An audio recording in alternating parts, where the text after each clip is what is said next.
Be a Part of the Crew by Rachel Wicks. It can be quite the musty process when you're looking at books. I was reading a book, it's about 30 years old. It was showing some hard loving. Pages were brittle, they were a little crinkly, and they were coming off the spine. I went, oh my gosh, this is one ugly book. I would not want it on my shelf. And I thought, children are like that. What do they always pick out on the library? The shiny new books. And I thought, aha, that is the criteria or the you I'm going to use. So these are the questions I was thinking of asking the public library. And that, yes, they do run a report and they do make note of it. So I thought, well, I'm going to choose children's picture book selection and I'm going to compare it to the young adult fiction selection. And I thought, in order to do it right, I needed to compare those two books. Now, it's just one selection, just like the young adult. It was just one selection. It wasn't all of it, the graphic novels, the biographies, the history, just one selection. So you can see they have quite a bit of children's picture books. I decided then I was going to ask them this question.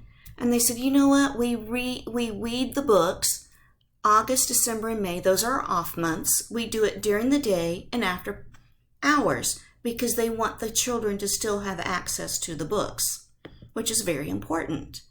I said, hey, do you run a report? And if so, what's the criteria that you use to run this report? And they said, yes. They check for how many times the book has been checked out this year, the previous year, and during its lifetime. And they check to see how popular the book is. If it's super, super popular, they'll order a new book if it's showing some hard loving. If it's not popular, they'll keep it on the shelf until the loving has worn it out completely, and then they'll put it in the damage section. And I said, well, do you check for missing pages? And they said, oh yeah, we check for missing pages, and we check to see if it can be repaired in-house. I said, why in-house? And they said, oh, it's cheaper if we do it than to send it off. So we have a binding machine and a spine repair. I thought that was like super cool. And I said, well, do you make a note of the damage? And they said, oh, we do. And if it's too bad, like I said, they put it in the damage bin. If it's not, they'll keep it. And I said, what do you mean by not too damaged? And they said, well, if it has a couple of pencil marks, we'll just erase it. But if the pencil marks are on the actual word and they can't erase it, it goes in the damaged pile. So I said, alrighty, let's look at this. I was going to pick between 20 and 30 books. With the children's books, they check it every single day, all the time, because the lovely picture books see a lot of hard use. These kids are loving them to pieces.